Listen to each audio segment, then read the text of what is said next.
The timber wagon groaned under its load as it crossed the barren stretch of Wyoming territory, and Fletcher Anders would have sworn the August heat could crack a man's soul before his skin. But he had learned years ago that solitude was safer than company and silence better than conversation. He had been hauling timber alone since 1876, 3 years now, and in that time he had spoken to maybe 20 people total, most of them just long enough to negotiate a price for the Douglas fir and lodgepole pine he brought down from the mountains. The work suited him. The trees did not ask questions about the war, or about the things he had seen at Little Bighorn when he rode as a civilian scout. They did not care that his hands still shook sometimes when the wind carried certain smells, or that he preferred the company of his 2 mules, Jasper and Belle, to any human he had met since. The road to Hawthorne stretched out before him like a promise of another evening alone, another night under stars that seemed too bright and too many, another morning waking to the sound of his own breathing and nothing else.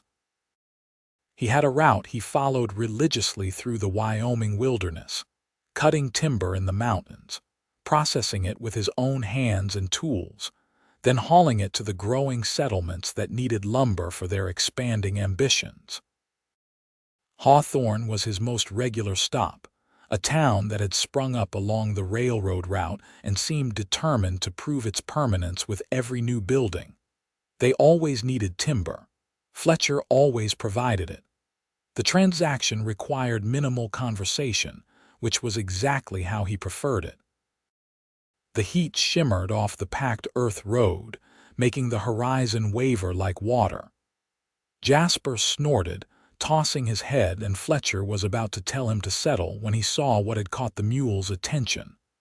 A figure in the distance, standing beside what looked like a broken-down wagon. Fletcher's first instinct was to keep moving. Not his problem, not his concern. He had learned that helping people often led to complications, and complications led to expectations, and expectations led to disappointment all around. But as he drew closer, he could see it was a woman, alone, with no horse in sight and nothing but open country in every direction. The nearest town was Hawthorne, still 5 miles ahead. The nearest homestead was probably 3 miles back. And the sun was beginning its descent toward evening, which meant in a few hours this empty land would be full of predators, both animal and human. The gold rush had ended years ago, but it had left behind plenty of desperate men willing to do desperate things. Fletcher pulled the wagon to a stop about 20 feet away, keeping his distance. The woman turned at the sound, and he could see she was younger than he had first thought, maybe mid-20s, with dark hair pulled back in a practical bun that had mostly come undone. Her dress was covered in dust, and she looked like she had been walking for some time before her wagon had given out. "Madam," he said, touching the brim of his hat, "you need help." She studied him for a moment, and he could see her making the same calculation he had made, weighing danger against necessity. Finally, she nodded. "My wheel broke about 2 hours ago. My horse spooked at something and ran off with my supplies still attached to the saddle. I was heading to Hawthorne to meet my brother."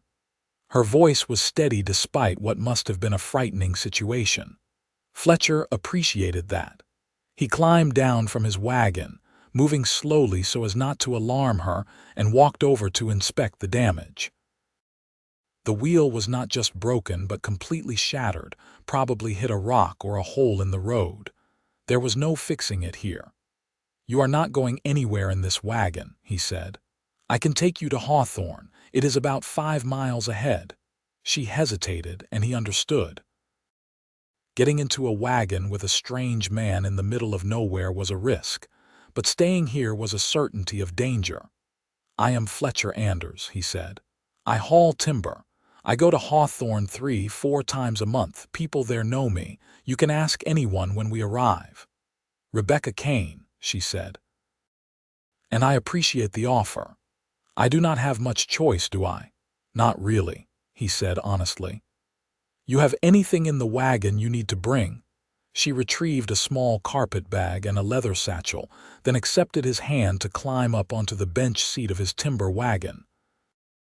The load of logs behind them left little room for comfort, but it was better than being stranded. Fletcher clicked his tongue at the mules, and they resumed their steady pace toward town.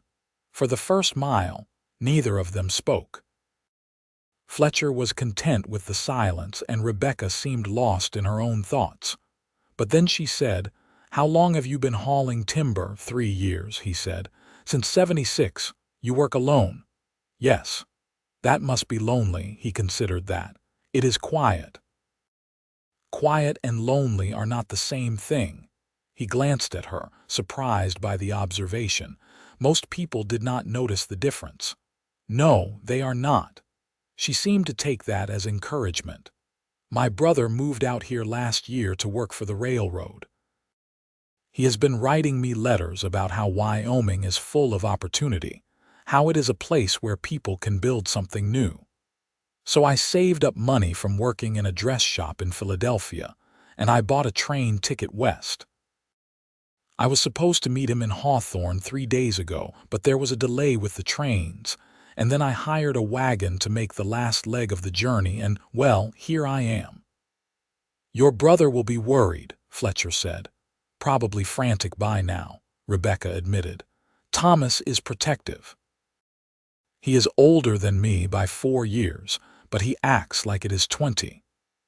When our parents died 5 years ago, he took on the role of both mother and father, even though I was already 20 and perfectly capable of taking care of myself." Fletcher found himself listening with more interest than he had expected.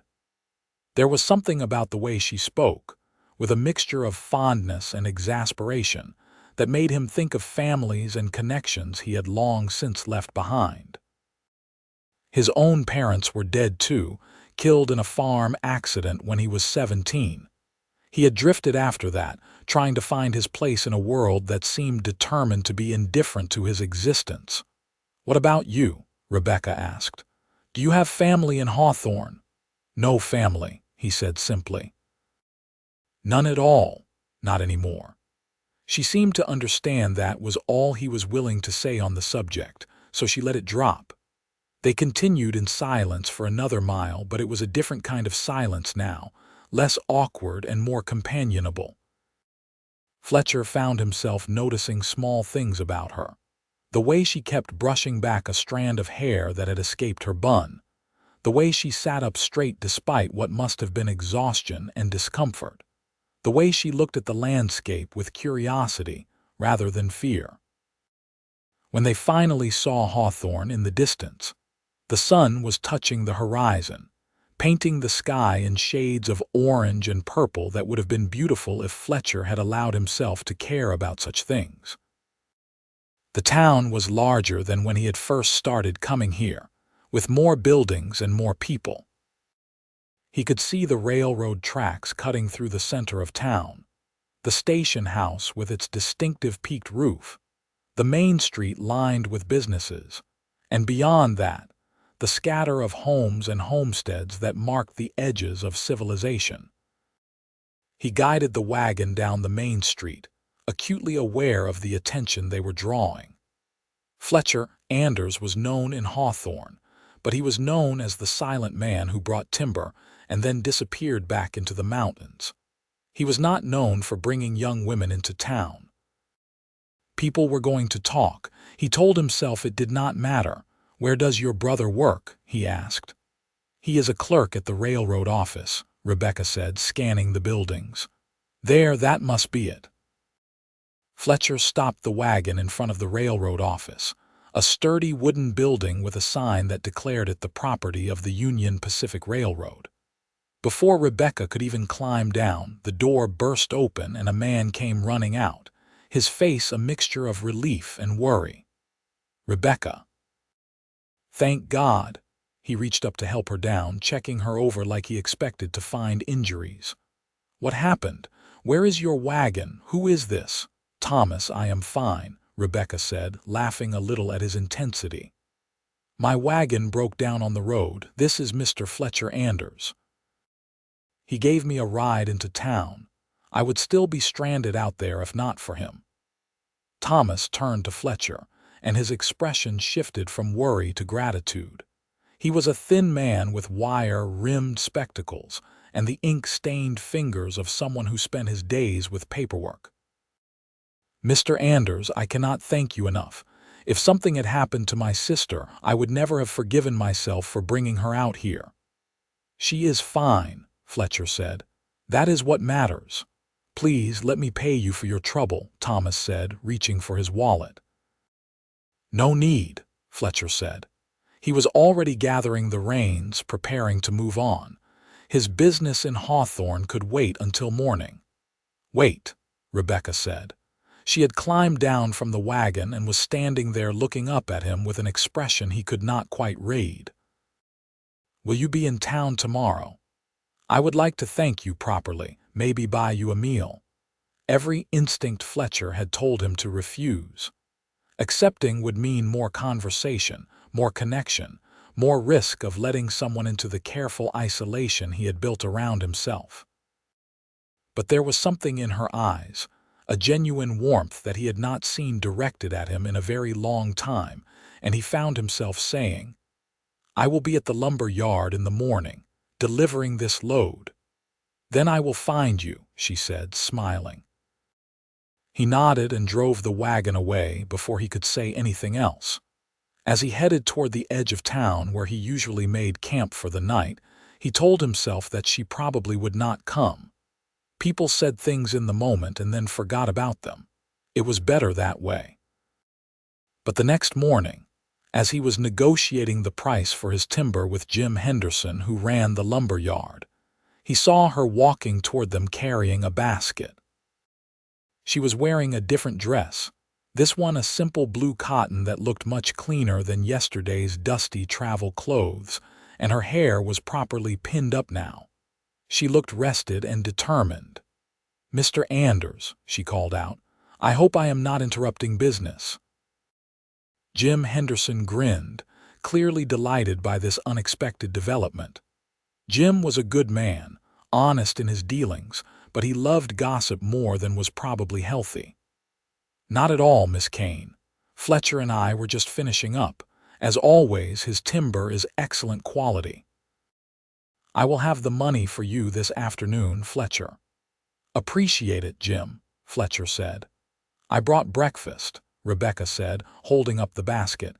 It is the least I can do after you saved me from spending a night in the wilderness.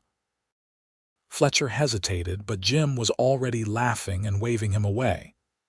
Go on, Fletcher. Eat. Your timber is not going anywhere. So Fletcher found himself walking with Rebecca toward a small park area at the edge of town, a patch of grass near the creek where someone had placed a few wooden benches. She spread out a cloth and unpacked the basket, revealing fresh bread, butter, sliced ham, cheese, and 2 apples. It was more food than Fletcher usually ate in a day. This is too much, he said. It is exactly enough, she corrected.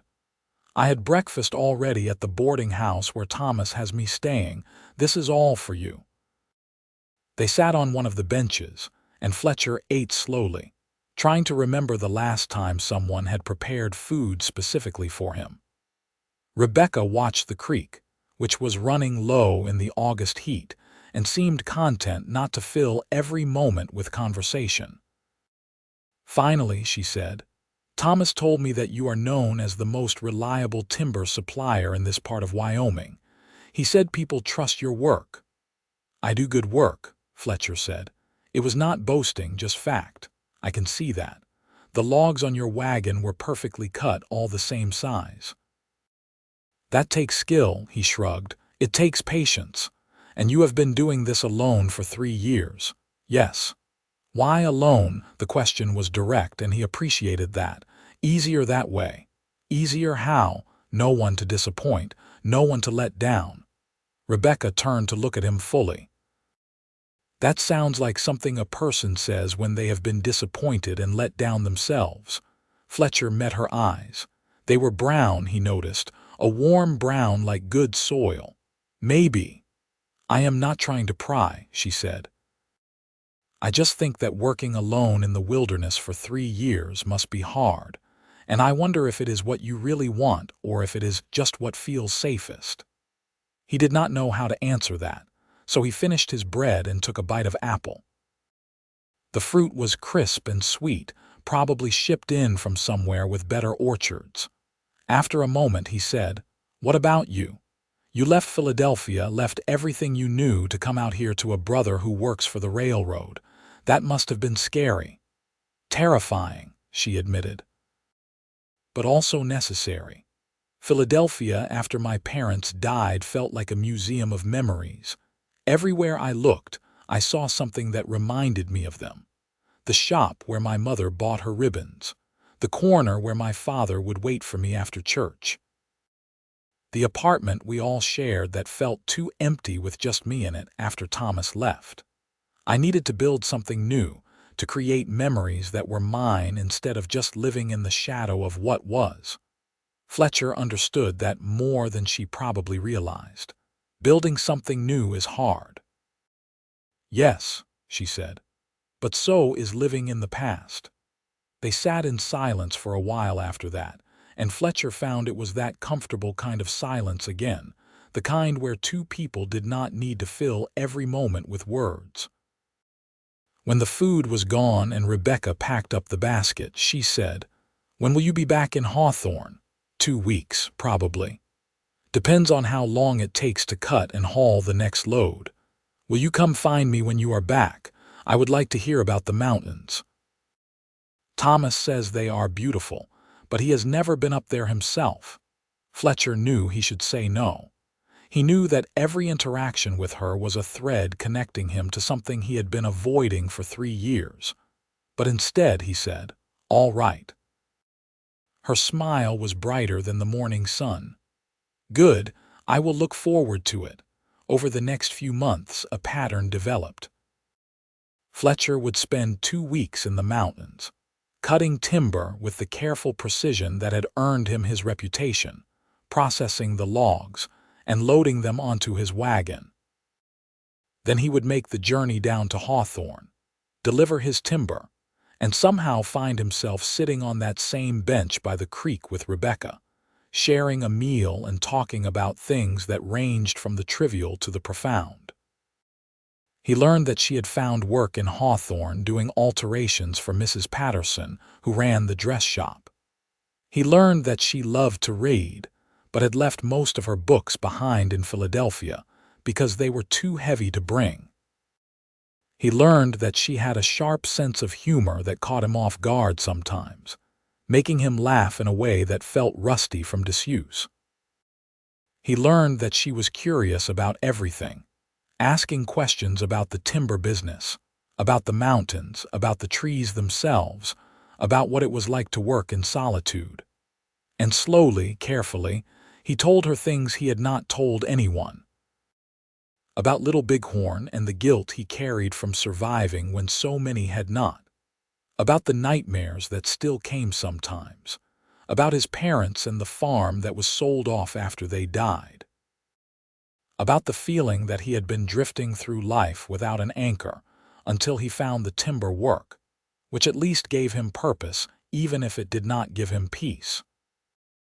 Rebecca listened without judgment, and when he finished telling her about the battle, about watching Custer's command get overrun while he was scouting a different area, about making it out alive when so many had not, she simply reached over and took his hand. "You survived," she said. "That is not something to feel guilty about. That is a gift, even if it does not feel like it yet." "A gift for what?" he asked. "I do not know yet," she said honestly, "but maybe that is what we are supposed to figure out." By October, the leaves in the mountains were turning gold and red, and Fletcher found himself thinking about Rebecca while he worked. He thought about her laugh. He thought about the way she pushed back when he said something she disagreed with, never letting him retreat into silence without a fight. He thought about how she had started teaching children to read in the evenings at the schoolhouse, how her face lit up when she talked about one of them finally understanding something that had been difficult. He thought about her more than he thought about anything else, and he realized with something close to panic that he was falling in love with her. The realization came to him while he was felling a massive Douglas fir, the axe biting into wood with each swing, his muscles working in the rhythm he had perfected over years. The tree began to crack and groan, leaning in the exact direction he had planned, and as it fell with a tremendous crash that echoed through the valley, he stood there breathing hard and thinking that he wanted to share this moment with her. He wanted to show her the mountains he worked in, the trees he cut, the beauty that existed in this harsh landscape. He wanted to build something with her, though he did not yet know what that something might be. The thought terrified him. Loving someone meant risking loss, and he had already lost so much. But as he processed the fallen tree, stripping branches and cutting it into manageable sections, he realized that he had already taken the risk. He already cared about her. He already looked forward to their meetings with an intensity that bordered on desperate. He already felt the absence of her like a physical ache during the 2 weeks he spent alone in the mountains. When he brought his next load to Hawthorne in late October, the air was crisp with the promise of winter, and he found Rebecca waiting for him at the lumber yard. She was wearing a shawl against the cold, her cheeks pink from the wind, and when she saw him, her whole face transformed with joy. "You are back," she said, stating the obvious but somehow making it sound meaningful. "I am back," he agreed. They walked to their usual bench, but this time Rebecca had brought a thermos of hot coffee along with the food. As they sat and ate, she told him about a student who had finally learned to read a full sentence, and about Mrs. Patterson's new inventory of fabric, and about how Thomas was being considered for a promotion to head clerk. Fletcher listened and watched her talk, the way her hands moved to emphasize points, the way her eyes sparkled when she was excited about something. When she finished and asked him about the mountains, he said, "Rebecca, I need to tell you something." She must have heard the seriousness in his voice because she set down her coffee and turned to face him fully. "All right. I have spent the last 3 years alone because I thought that was what I needed. I thought that if I did not let anyone close, I could not be hurt again. I could not fail anyone again." He took a breath. "But these past few months, knowing you, talking with you, I have realized that isolation is not the same as safety. It is just another kind of prison." "Fletcher," she said softly, and he could hear something in her voice that gave him courage. "I am not good at this," he continued.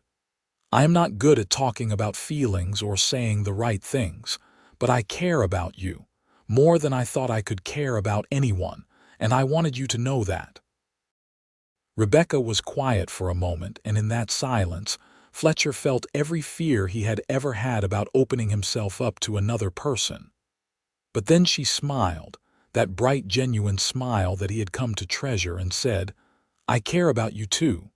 I have for a while now. I kept waiting for you to say something, and I was starting to think I might have to say it first."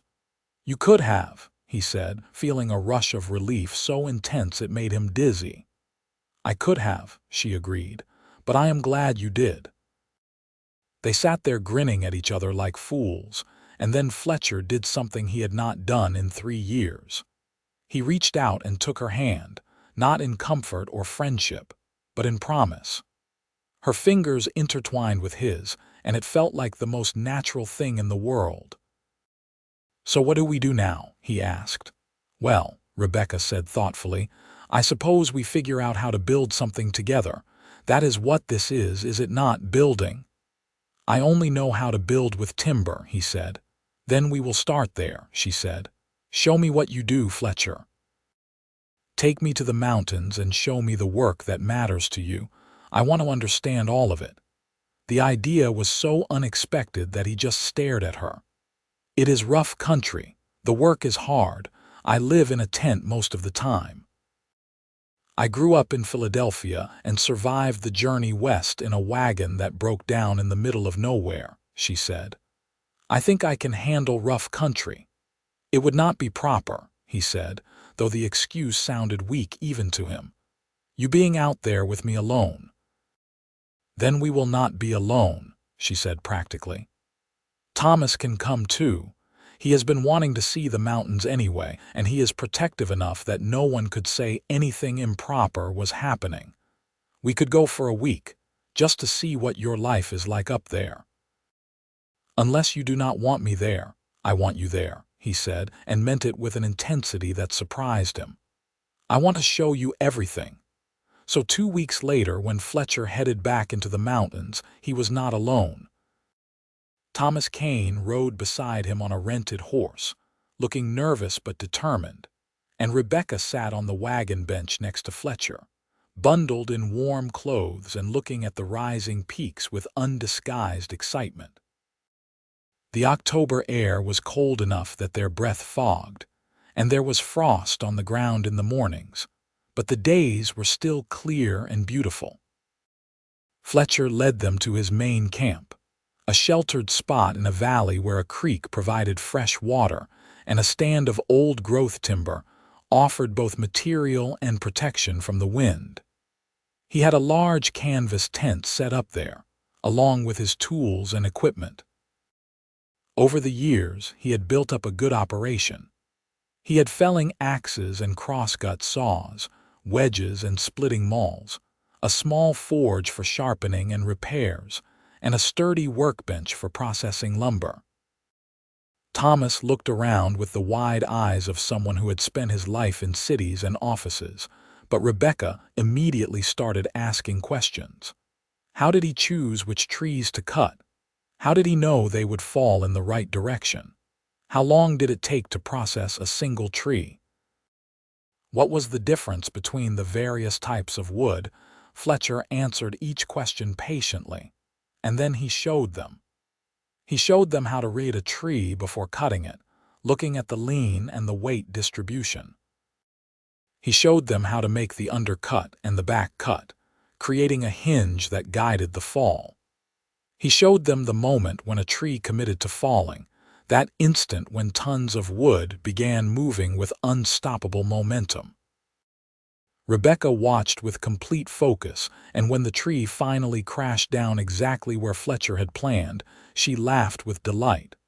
"That was incredible." "That was terrifying," Thomas said, but he was smiling too. "How many trees do you fell in a day?" "Depends on the size," Fletcher said. "Maybe 3 or 4 of this size. Then I spend the next few days processing them before moving on to the next ones. By the time I have enough for a full load, it has been about 2 weeks of work." "And you do all this alone," Rebecca said, shaking her head. "Fletcher, that is extraordinary." He felt his face heat at the praise. "It is just work." "It is not just work," she insisted. "This is skill and knowledge and experience. This is a craft." Over the next few days, Rebecca insisted on helping where she could. She could not fell trees or split logs, but she could cook meals over the campfire, organize his supplies, even help with the smaller tasks like stripping branches. Thomas tried to help too, though his office soft hands earned him blisters within the first hour. But he was good company, telling stories about the railroad office and the politics of the Union Pacific, making them all laugh with his impressions of the various managers and officials he dealt with. In the evenings, they would sit around the fire, and Fletcher found himself talking more than he had in years. He told them about the different types of wood and their properties, how Douglas fir was strong and straight, perfect for building frames, while lodgepole pine was lighter and easier to work with for interior applications. He told them about the wildlife in the mountains, the elk and deer, the occasional bear, the eagles that nested in the high peaks. He told them about the seasons and how winter work was nearly impossible, which meant he spent those months in a small cabin he had built closer to Hawthorne, repairing equipment and planning the next year's work. "You have a cabin?" Rebecca asked. "Why did you never mention it?" "It is not much," Fletcher said. "One room barely big enough for a bed and a stove. I built it 2 years ago so I would not have to spend winters in a tent." "Still," she said, "it is something. It is permanent." He understood what she was really asking. "Yes, it is permanent. I am not going anywhere. This is my home now, Wyoming. These mountains." "Good," she said, and the firelight caught her smile, making her eyes shine, "because I am not going anywhere either." On the last night before they had to return to Hawthorne, Thomas excused himself early, claiming exhaustion but clearly giving Fletcher and Rebecca time alone. They sat by the fire as the stars emerged overhead, more stars than could ever be seen in a city, spread across the sky in a river of light. "Thank you for bringing me here," Rebecca said quietly. "Thank you for showing me this." "Thank you for wanting to see it," Fletcher said. "No one has ever cared about my work before, not really." "How could anyone not care?" she asked. "This is your life, Fletcher. This is what you have built from nothing. Of course I care." He took her hand and they sat in comfortable silence, watching the fire burn down to coals.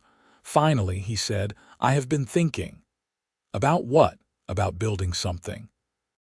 You said that first day that I should show you what I do, that we would start with timber.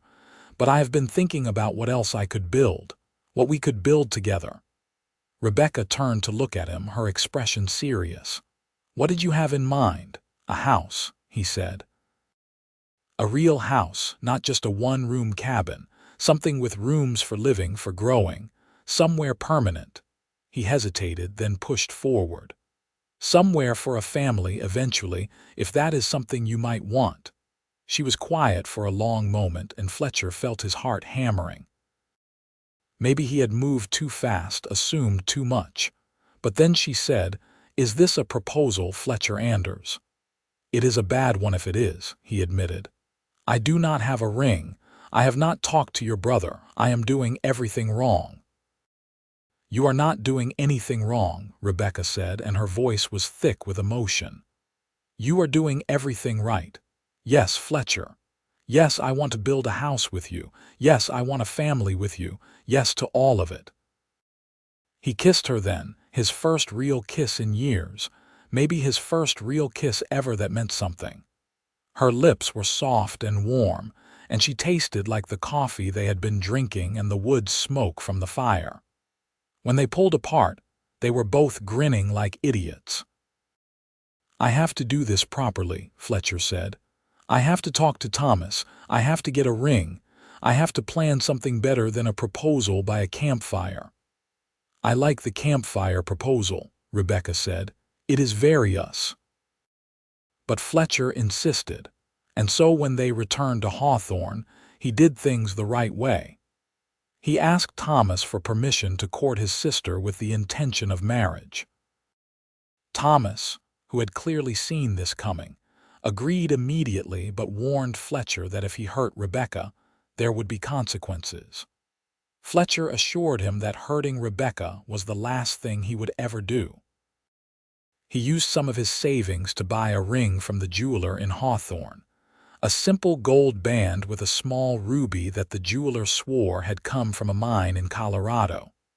It was not much, but it was beautiful, and when Fletcher saw it, he knew it was right. He proposed properly in November, on their bench by the creek, with the cottonwood trees dropping their golden leaves around them. He got down on one knee and said everything he had been practicing in his head for days, about how she had given him a reason to build something beyond timber, about how she had shown him that isolation was not the answer, about how he wanted to spend his life making her happy. Rebecca cried when he put the ring on her finger, and then she pulled him up and kissed him in full view of anyone who might be passing by on the main street. Fletcher did not care. For the first time in years, he felt like he was exactly where he was supposed to be. They were married in December. A small ceremony in the Hawthorne Church with Thomas standing up for Fletcher and Mrs. Patterson standing up for Rebecca. Jim Henderson from the lumber yard was there, along with a handful of other people from town who had gotten to know Rebecca through her teaching work. The reverend who performed the ceremony kept it simple and heartfelt, talking about the way two people could build a life together, which felt appropriate given everything. Fletcher had spent his last trip to the mountains selecting the perfect trees for their house. He had cut them with extra care, processing them into boards of varying sizes, already planning in his mind the structure he would create. It was December now, too late to start building, but come spring, he would begin. They spent the winter in Fletcher's small cabin, which was cramped but cozy with two people. Rebecca made it feel like a home in ways that Fletcher never had managed on his own. She hung curtains she had sewn herself. She organized his chaotic collection of tools and supplies. She filled the space with books she had been slowly acquiring, creating a small library on a shelf Fletcher built. She cooked meals that were more elaborate than the simple fare he had been surviving on, teaching him that food could be about pleasure and not just sustenance. And at night, when the wind howled outside and snow piled against the walls, they would lie together in the narrow bed and talk about the house they would build. Rebecca wanted a wide porch where they could sit in the evenings. Fletcher wanted a workshop attached to the side. Rebecca wanted multiple bedrooms because she came from a big family and had always imagined having one of her own. Fletcher found himself warming to the idea, imagining children running through rooms he would build with his own hands. In January, Fletcher started drawing up plans. He had never built a house before, only simple structures like his cabin, but he was good at figuring things out, and Rebecca was full of ideas. They spread paper across the small table and sketched layouts, debating the placement of windows, the size of rooms, the pitch of the roof. Thomas would come by some evenings to offer input, his clerk's precision useful for calculating dimensions and materials. "You know you could hire help," Thomas said one evening. "Building a house is a big job for one man." "Two people," Rebecca corrected. "I will be helping." "You are not building a house while pregnant," Fletcher said automatically, then froze as he realized what he had just revealed. Rebecca stared at him. Thomas stared at him. Then Rebecca started laughing. "How did you know? I only just started suspecting myself." "I noticed you have been tired," Fletcher said. "And you have not been eating in the mornings, and I do not know, there is just something different." Thomas looked between them. "Are you saying I am going to be an uncle?" "I think so," Rebecca said, her hand going to her stomach. "I was not sure yet. I was going to talk to Mrs. Patterson. She has had 4 children. I thought she might know the signs. But apparently my husband is more observant than I gave him credit for."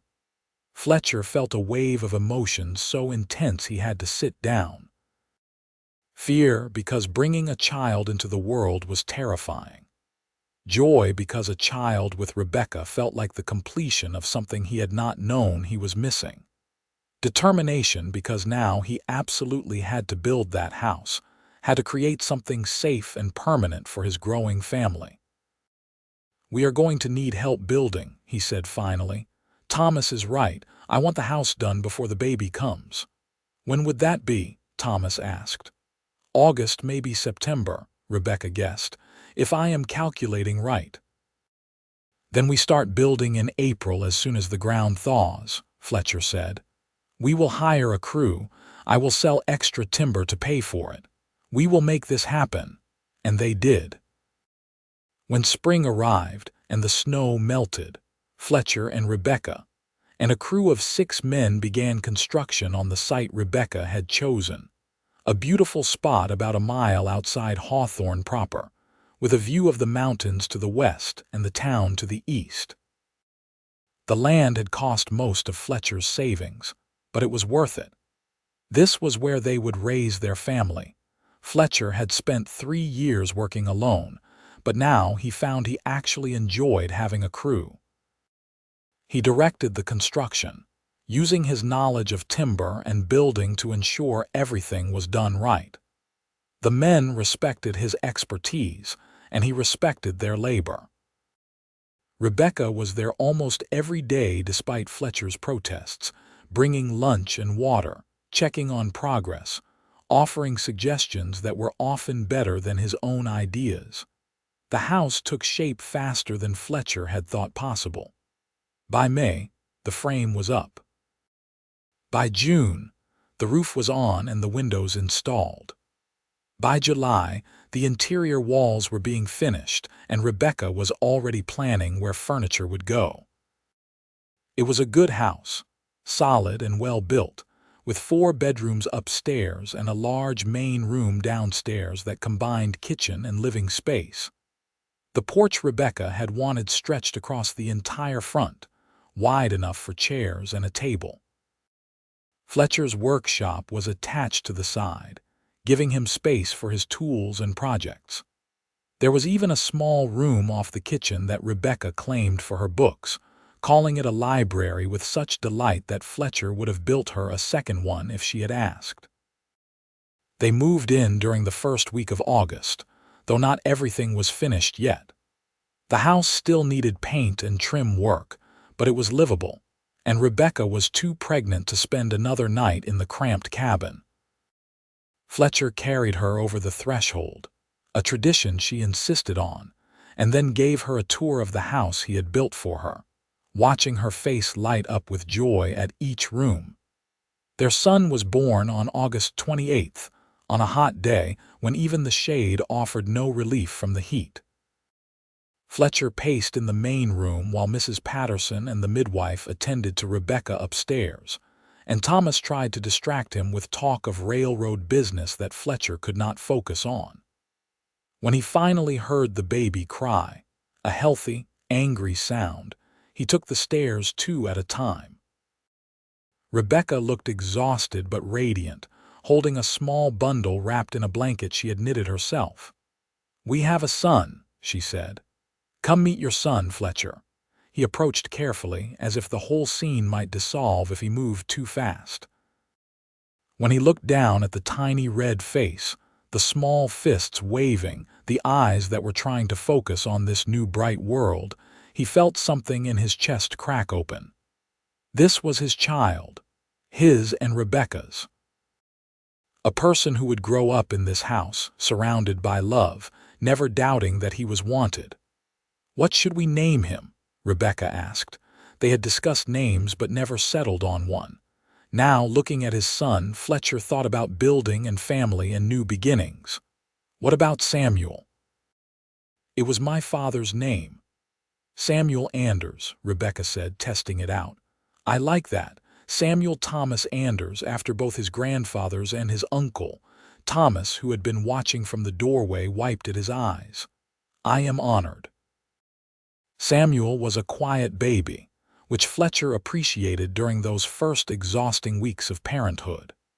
He would wake at night to feed, and Fletcher would sit with Rebecca in the rocking chair he had built, watching her nurse their son in the lamplight, marveling at how his life had transformed.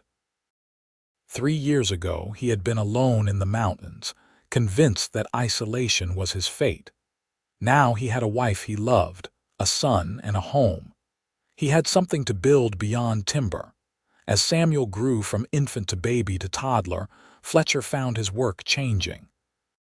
He still went to the mountains to cut timber, but now he hired help more often, letting other men do some of the hauling so he could spend more time at home. The timber business was doing well, especially now that he was supplying material for several towns along the railroad route. He had built a reputation for quality, and people were willing to pay for it. Rebecca continued her teaching work, though now she brought Samuel with her sometimes, letting him sleep in a basket while she taught older children to read. The children loved having a baby in the schoolhouse, and Samuel seemed to enjoy the attention and noise. Hawthorne continued to grow around them, adding new businesses and new families, slowly becoming more established and less rough-edged. Fletcher and Rebecca became part of the community in a way Fletcher had never expected. People would stop by the house to talk, to ask advice about building projects, to borrow tools. Rebecca hosted dinners and gatherings, filling their home with friends and laughter. When Samuel was 2, Rebecca told Fletcher she was pregnant again. This time there was less fear and more excitement. They knew what to expect, and the house already had plenty of room for a growing family. Their daughter, Emily, was born in the spring of 1882, during a rainstorm that left the world smelling fresh and green. She had Rebecca's dark hair and Fletcher's blue eyes, and she was considerably less quiet than her brother had been. Life developed a rhythm. Fletcher would work his timber contracts during the warmer months, building up inventory and income. In the winters, he would take on smaller carpentry projects around Hawthorne, building furniture and making repairs, enjoying the excuse to stay close to home. Rebecca balanced teaching with raising their children, somehow managing to do both with grace and humor. Thomas visited regularly, watching his niece and nephew grow, eventually finding a sweetheart of his own in Mary Sullivan, who worked at the general store. When Samuel was 5 and Emily was 3, Fletcher started teaching his son about timber. They would walk through the woods near their house, and Fletcher would point out different trees, explaining how to identify them, what made each type unique, how to read the forest. Samuel listened with the serious attention that was characteristic of him, asking thoughtful questions that reminded Fletcher of Rebecca. "Why do you cut down the trees, Papa?" Samuel asked one day. "Because people need lumber to build things," Fletcher explained. "Houses and businesses and bridges. But we only cut trees that are ready and we always replant. The forest has to be able to grow back." "So you are helping people build," Samuel said. "That is right. Like you helped Mama build our house." "Exactly like that," Fletcher said, feeling a surge of pride that his son understood. When Emily was old enough, she joined these forest walks too, though she was more interested in the animals and plants than in the trees themselves. She would collect interesting rocks and pine cones, filling her pockets with treasures, chattering constantly about everything she saw. Where Samuel was thoughtful and quiet, Emily was energetic and curious, always asking why about everything.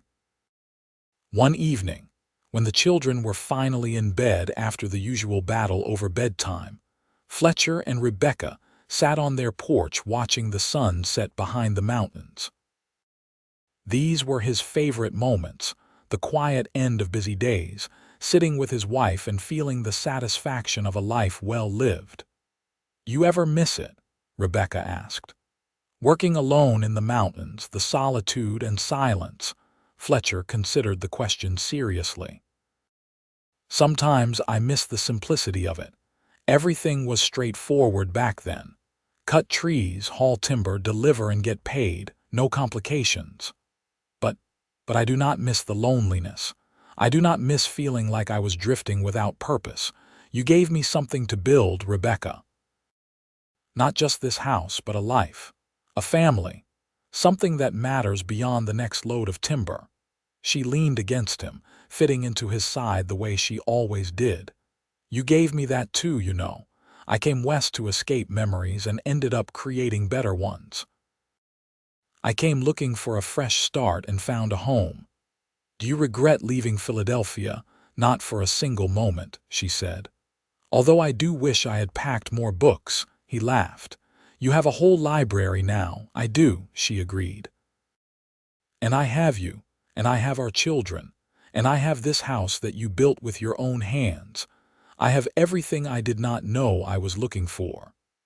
They sat in comfortable silence, watching the sky turn from orange to purple to deep blue. Inside the house, Fletcher could hear the quiet sounds of their children sleeping, the gentle creaks of the house settling, the ticking of the clock Rebecca had insisted they buy.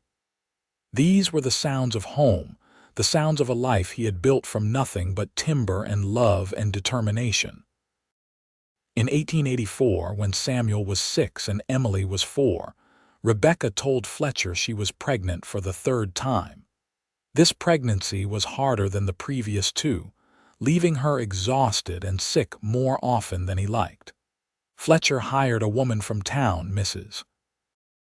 Chen, to help with the housework and children, insisting that Rebecca rest more than she wanted to. "I am not made of glass," she protested when Fletcher tried to carry all the laundry himself. "No, but you are carrying our child and you need to be careful," he countered.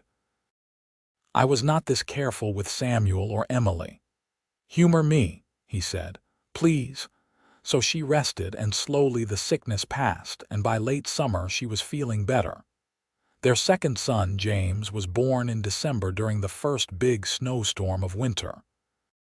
He came 3 weeks early, catching everyone off guard, and Fletcher had to ride through the blizzard to fetch the midwife, terrified the entire time that something would go wrong.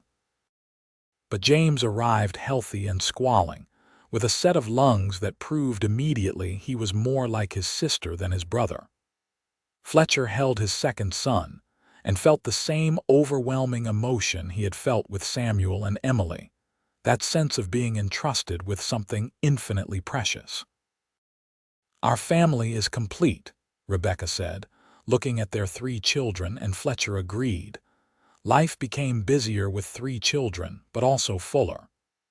Samuel was starting school now, learning to read and write with a proficiency that made Rebecca proud. Emily was into everything, constantly exploring and experimenting and occasionally breaking things. James was a happy baby who seemed content as long as someone was holding him. Fletcher expanded his timber business again, hiring 2 full-time employees to help with the cutting and hauling. He could afford it now, and it meant he could spend more time at home.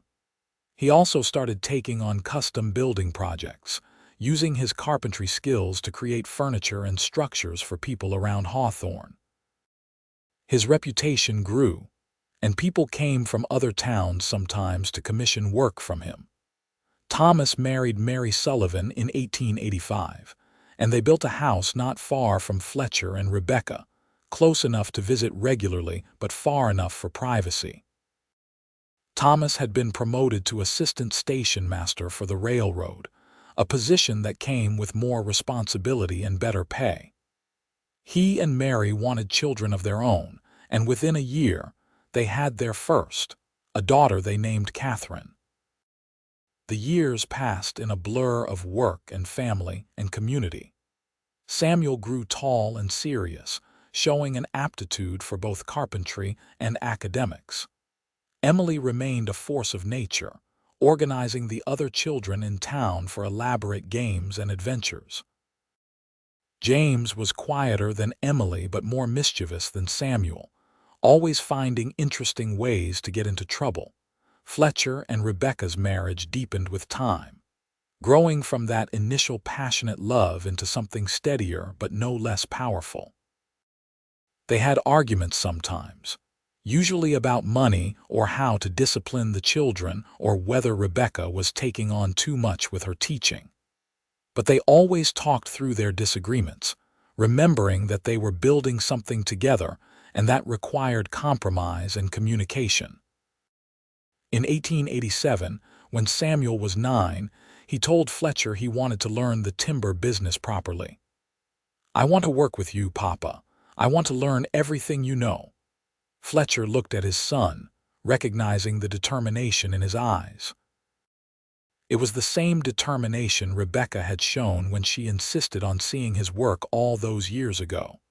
"It is hard work," he warned. It means early mornings and sore muscles and long days in the mountains. I know, Samuel said, but I want to learn. I want to understand what you do. So Fletcher started teaching him, taking Samuel on trips to the mountains during summer, showing him how to fell trees and process timber, teaching him the business side of things too, how to calculate board feet and negotiate prices and maintain equipment. Samuel took to it naturally, and Fletcher felt pride watching his son learn the craft. Emily, meanwhile, showed no interest in timber but loved animals. She was constantly bringing home injured birds or orphaned rabbits, nursing them back to health with Rebecca's patient help. She talked about becoming a veterinarian someday, even though everyone told her that was not a profession for women. Fletcher and Rebecca encouraged her anyway, believing that their daughter could be whatever she set her mind to. James, at 6 years old, was still figuring out where his interests lay. He liked building things with blocks and drawing pictures, and he had a remarkable memory for stories. Rebecca thought he might become a teacher or writer someday. Fletcher just wanted him to be happy, whatever path he chose. One evening in 1889, as Fletcher and Rebecca sat on their porch watching their children play in the yard, now 11, 9, and 7 years old, Rebecca said, "Do you remember what you said to me when you proposed, that I had given you something to build?" "I remember," Fletcher said. "I have been thinking about that lately, about building. We built this house. We built this family. We built a life here in Hawthorne, but I think what we really built was hope. Hope, hope for the future," she said. "When I met you, you were a man who had survived terrible things and chosen isolation as protection. I was a woman running from grief, looking for a fresh start.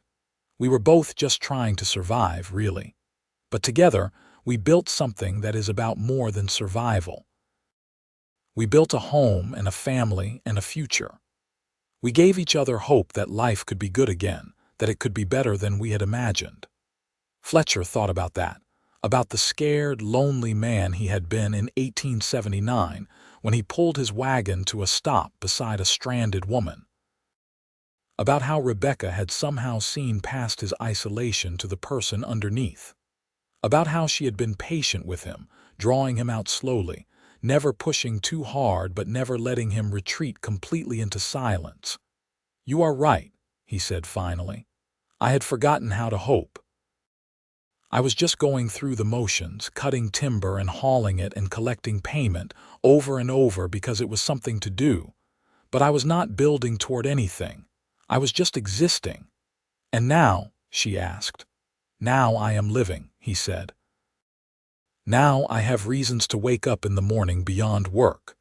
Now I have you and the children and this home and this community. Now I have a future I actually want to see." Rebecca took his hand, and they sat together watching Samuel show Emily and James how to skip stones in the creek that ran through their property. The sun was setting, painting the sky in shades of orange and pink, and somewhere in the mountains Fletcher had spent so many years working alone. The trees were swaying in the evening breeze, still standing, still growing, still waiting for his saw. But not tonight. Tonight he was home, where he belonged. As the years continued to pass, Fletcher and Rebecca watched Hawthorne transform from a rough railroad town into an established community with schools and churches and proper businesses. The wild days of the frontier were fading, replaced by something more settled and civilized. Fletcher was not sure if that was better or worse, but it was certainly different. Samuel graduated from school in 1893, at 15, and chose to work full-time in the timber business with his father rather than pursue further education. Fletcher tried to talk him into at least a year of additional schooling, wanting more opportunities for his son than he had had, but Samuel was adamant. "I learn more working with you than I ever would in a classroom," Samuel said. "This is what I want to do, Papa. This is what I am good at." and he was good at it. By 16, Samuel could fell a tree as efficiently as Fletcher, and he had ideas for expanding the business that Fletcher had not considered. They started doing more custom milling, processing timber to specific dimensions for particular projects. They invested in better equipment, a steam-powered saw that could cut boards faster and more precisely than doing it by hand. The business grew, and Fletcher found himself managing more than laboring, though he still went to the mountains regularly because he loved the work too much to give it up completely. Emily, true to her nature, caused a small scandal in Hawthorne by announcing at 15 that she was going to attend veterinary school in Colorado. No one had heard of such a thing, a woman veterinarian, but Emily had been corresponding with a school in Fort Collins that was willing to accept female students in their agricultural program. Fletcher and Rebecca supported her decision, even though it meant she would be leaving home. "Are you sure about this?" Fletcher asked her the night before she left. "It will be difficult. People will not always be accepting." "I know, Papa," Emily said, "but when have I ever let that stop me?" He had to laugh at that. His daughter had been facing down doubters and critics since she was old enough to talk. "You have your mother's determination. And your stubbornness," Emily added. "Between the two of you, I am well equipped." James, at 12, was developing into a thoughtful, creative boy who loved books as much as his mother did. He wrote stories constantly, filling notebooks with tales of adventure and exploration, and Rebecca encouraged him, reading everything he wrote and offering gentle feedback. Thomas had started a small newspaper in Hawthorne, and he gave James odd jobs helping to set type and proofread, feeding the boy's interest in writing and publishing.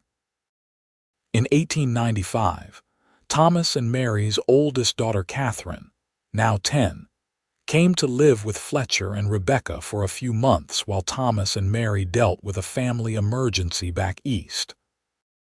Having another child in the house brought back memories of when their own children were young, and Rebecca loved having a daughter around again with Emily away at school.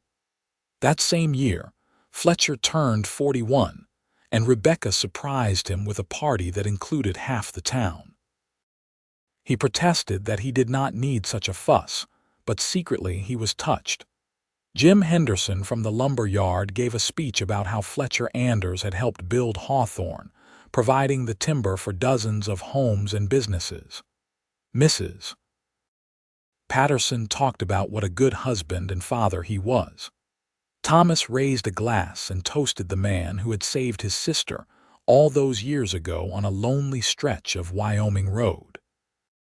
Fletcher stood there feeling overwhelmed by the affection of all these people who had become his friends and community. He thought about the man he had been 16 years ago, alone and isolated and convinced that was how he needed to live. If someone had told that man he would someday be standing in a room full of people celebrating him, he would not have believed it. Rebecca found him later, standing on the edge of the gathering looking thoughtful. "Are you all right?" she asked. "I am more than all right," he said. "I am just thinking about how much has changed. For the better, I hope, definitely for the better," he confirmed. "Because of you. All of this, everything good in my life, it started with you." "It started with both of us," Rebecca corrected. "I was just as lost as you were, Fletcher. We found each other, and we built something together. That is what matters." They danced later, to music provided by a small band Thomas had hired, and Fletcher held his wife close and felt grateful for every single day since that moment he had chosen to stop his wagon instead of driving past a stranded woman who needed help. Emily came home from Colorado in 1896 with her certification and immediately started a veterinary practice in Hawthorne, much to the surprise of everyone except her family. She was the only female veterinarian in Wyoming, possibly in the entire western United States, And while some farmers and ranchers were skeptical at first, her skill and knowledge won them over. Within a year, she was busier than she could handle alone. Samuel met a young woman named Hannah Morrison in 1897, the daughter of a rancher who supplied timber rights to Fletcher's business. She was practical and hardworking, with a quick smile and a no-nonsense attitude that Samuel clearly appreciated. They courted for a year before Samuel asked Fletcher's advice on proposing. "I am nervous," Samuel admitted.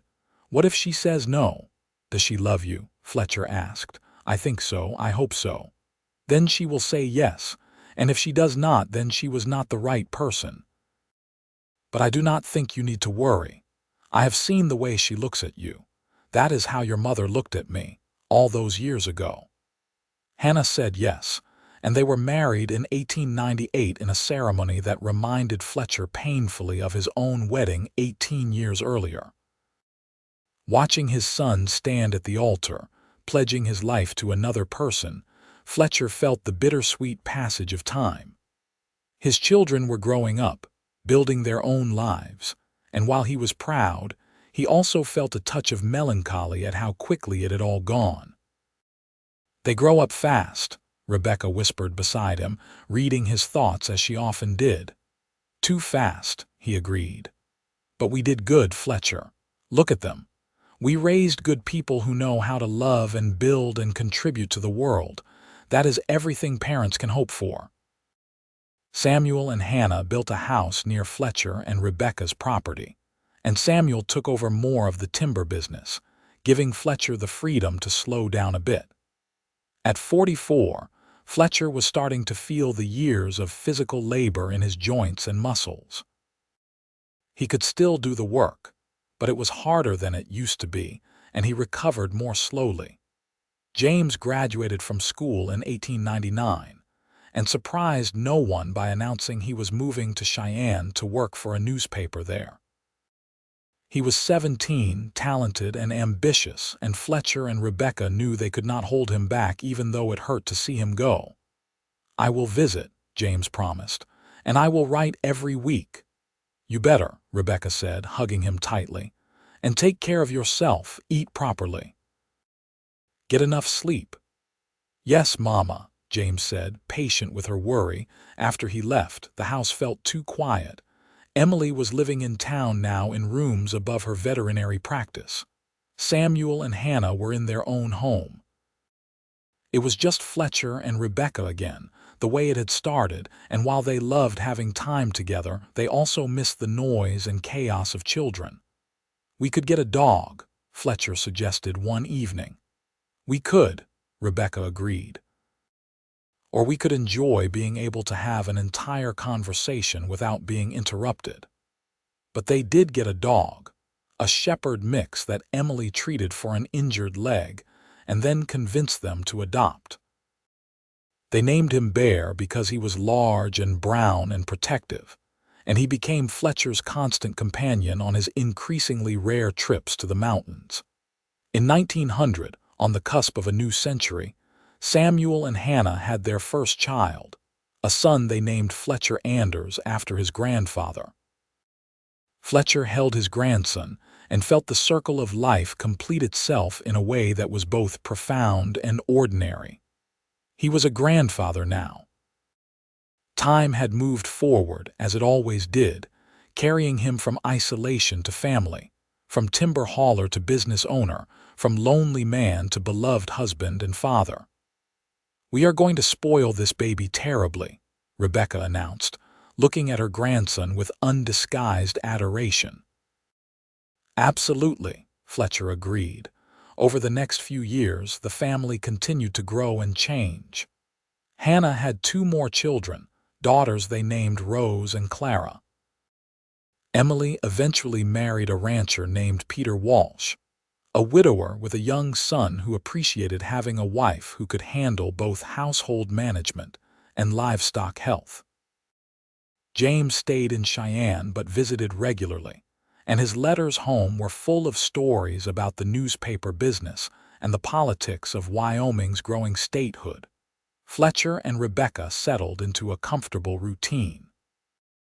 Fletcher worked less, focusing on the business management and letting Samuel and the crew handle most of the physical labor.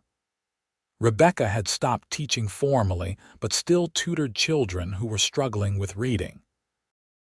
They spent their evenings on the porch they had dreamed about all those years ago, watching sunsets and talking about their grandchildren and the state of the world. One evening in 1904, as they sat in their usual spot, Rebecca said, "I have been thinking about that day you found me on the road. Do you remember what I told you about Philadelphia feeling like a museum of memories?" "I remember," Fletcher said. "This house is a museum of memories too, but good ones. Every room holds something precious. The kitchen where I taught the children to cook. The main room where we spent so many evenings as a family. The porch where you proposed.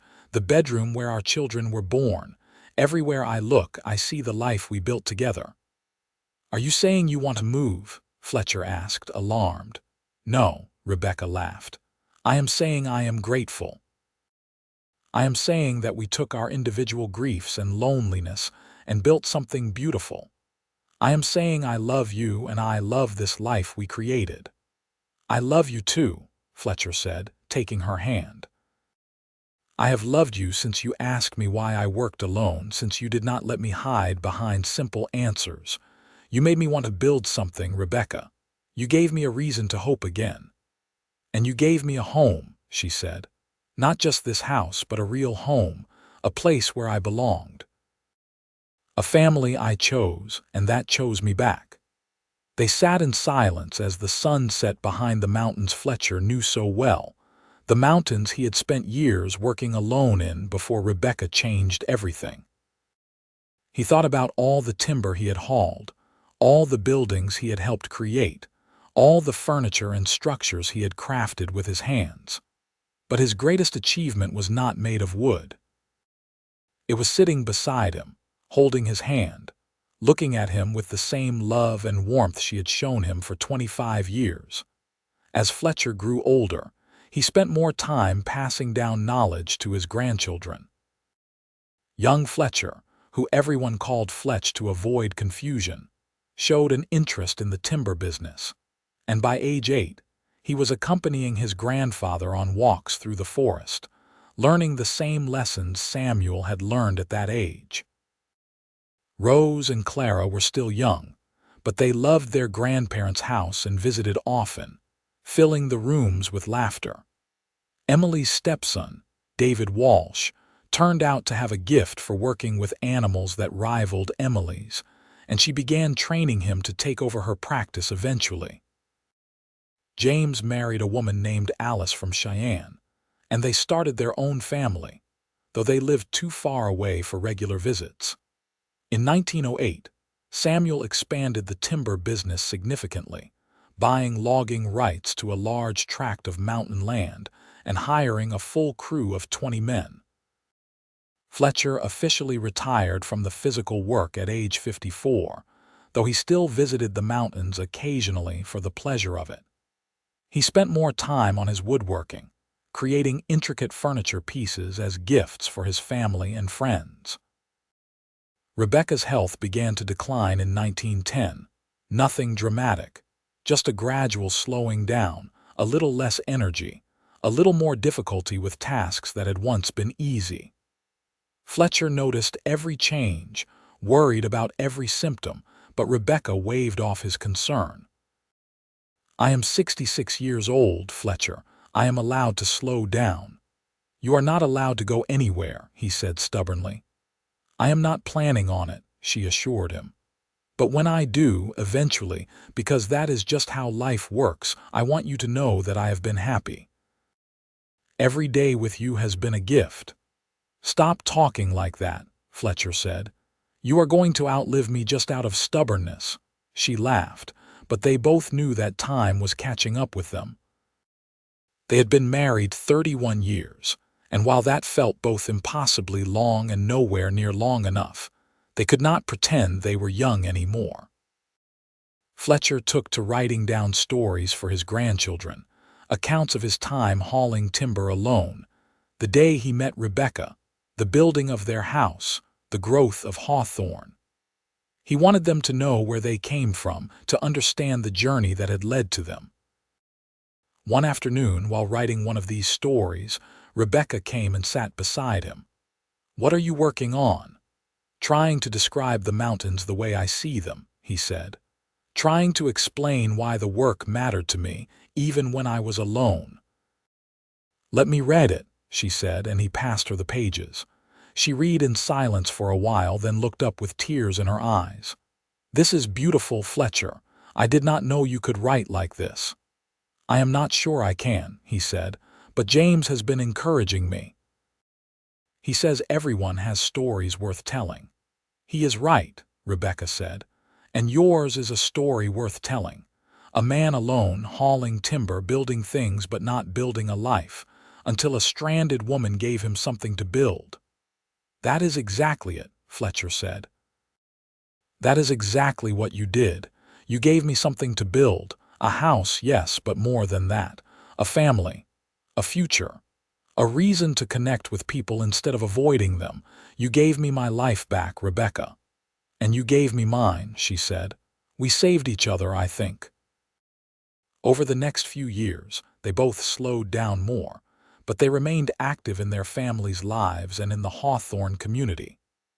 Fletcher was known as one of the town's founders now, someone who had been there since the early days and had helped shape what it became. Rebecca was beloved for her decades of teaching and her continued work with struggling students. In 1913, Hawthorne celebrated its 40th anniversary with a festival, and Fletcher and Rebecca were honored as pioneers of the community. There was a ceremony where the mayor gave a speech about the importance of the early settlers who had built the town from nothing. Fletcher felt embarrassed by the attention but secretly pleased. Later, sitting on their porch with their children and grandchildren around them, Fletcher looked at everything he and Rebecca had created together and felt a peace he had not known was possible. This was what they had built, not just the house or the business or the community contributions, but this, family and love and connection. When Rebecca passed away in her sleep in 1915, at 71 years old, Fletcher felt like half of himself had been torn away. They had been married 36 years, together through everything, and he did not know how to exist without her. The funeral was attended by hundreds of people, a testament to how many lives she had touched through her teaching and kindness. Fletcher stood at her grave and remembered the first time he had seen her, stranded on that Wyoming road, and how he had almost kept driving. He remembered her insistence on knowing him, on understanding his work, on being part of his world. He remembered building the house together, planning every detail, dreaming of the family they would raise. He remembered holding their children for the first time, watching them grow, becoming grandparents together. "Thank you," he said to the grave, to the memory of her, to the ghost of everything they had been together. "Thank you for stopping me on that road. Thank you for giving me a reason to build. Thank you for everything." His children and grandchildren rallied around him in his grief, making sure he was not alone, bringing him meals, sitting with him through the long evenings. Fletcher appreciated their care but found that he needed solitude sometimes to process his loss. He would walk in the mountains, visiting the places where he had cut timber all those years ago, remembering what it had been like to work alone before Rebecca changed everything. But he did not want to go back to that isolation. He understood now that Rebecca had been right all along, that loneliness and quiet were not the same thing, that building something required connection and love and the willingness to be vulnerable. So Fletcher let his family in. He let himself be sad around them, let them see his grief, let them help him. Samuel took over complete management of the timber business, though he consulted Fletcher on major decisions. Emily visited every week, bringing her medical expertise and her practical comfort. James came home from Cheyenne for an extended stay, and he and Fletcher spent long hours talking about Rebecca, sharing memories, crying together. Slowly, the sharp edge of grief dulled to a persistent ache that Fletcher learned to live with. He knew he would never stop missing Rebecca, but he also knew she would not have wanted him to give up on living. So he kept going. He played with his grandchildren, taught young Fletch more about timber, worked on his woodworking projects, wrote more stories for the family. In 1918, when Fletcher was 64, Samuel and Hannah gave him a birthday celebration that included 4 generations of family. Fletcher held his great-grandson, Samuel and Hannah's grandson, and marveled at the continuation of life. He wished Rebecca could be there to see it, but he also felt her presence somehow, as if she was watching and smiling.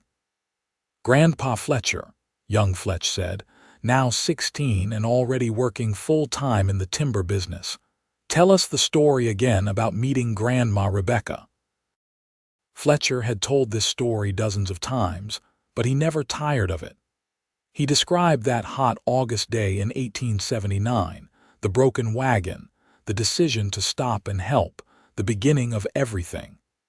He described bringing her to Hawthorne, their first conversations, the slow building of trust and affection.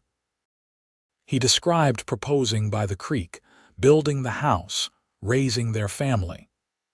"The important thing," Fletcher said, looking around at all these people who existed because he had stopped his wagon that day, "is that your Grandma Rebecca taught me about building. I thought I knew because I worked with timber, because I could construct things with my hands. But she showed me that the most important building is what we create together with other people. Family and community and love. Those are the things that last, that matter, that make life worth living." Later, when everyone had gone home and Fletcher sat alone on his porch in the gathering darkness, he felt Rebecca's absence keenly. But he also felt gratitude for the years they had had together, for everything they had built from the moment she had asked him for help on a lonely stretch of Wyoming road. Fletcher lived to be 72, dying peacefully in 1926 with his children around him. In his final hours, he talked about Rebecca, about how much he had loved her, about how she had saved him from a half-life of isolation and given him everything that mattered. His last words were, "I built a good life with her. We built it together." After Fletcher's death, Samuel found the stories his father had written, dozens of pages of memories and reflections, and accounts of building a life in Wyoming. He had them compiled and bound, creating copies for each branch of the family. The stories became treasured heirlooms, passed down through generations, a reminder of where they had come from. The house Fletcher and Rebecca built stood for another 50 years, eventually replaced by a modern structure but never forgotten. The timber business continued through Samuel, and then Fletch, adapting to changing times but maintaining the reputation for quality that Fletcher had established. Emily's veterinary practice was taken over by David Walsh, and then his children, serving the Hawthorne community for over a century. James's newspaper career flourished, and he eventually wrote a book about Wyoming's territorial days, including a chapter about his parents and how they had helped build Hawthorne. The book became required reading in Wyoming schools, ensuring that Fletcher and Rebecca's story lived on beyond their family. Hawthorne grew into a prosperous town, eventually a small city, but it never forgot its roots.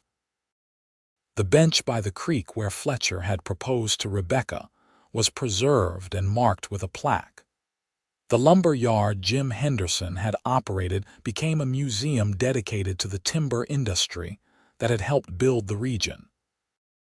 The Anders family remained prominent in the community through multiple generations, known for their commitment to quality work and civic responsibility. But the real legacy of Fletcher and Rebecca was not in buildings or businesses or historical markers. It was in the lesson they had lived, that isolation and safety are not the same thing, that true strength comes from connection, that the most important things we build are built together with the people we love. Fletcher had been hauling timber alone for years, convinced that solitude was his fate and his protection, until a stranded woman gave him something to build, a life, a family, a future. And in building it together, they created something that lasted far beyond their years, a foundation of love and hope that supported generations to come. Their story became legend in Hawthorne, told to children as an example of how chance encounters can change everything, how stopping to help a stranger can lead to building a life. It was a story about the Wild West and hard work and survival, yes, but more than that, it was a story about two people who found each other when they needed it most and chose to build something beautiful together. And in a small cemetery on the edge of town, beneath Wyoming sky that stretched forever, two headstones stood side by side. Fletcher Anders and Rebecca Anders, beloved husband and wife, parents and grandparents, builders of homes and lives and community. They had started alone, both of them, carrying grief and loss and uncertainty. But they had ended together, having built a legacy that would endure long after the timber they had hauled and the houses they had constructed had returned to dust. That was the real story, the one that mattered. Not just that he hauled timber or that she was stranded, but that they found each other and chose to build something that would last forever.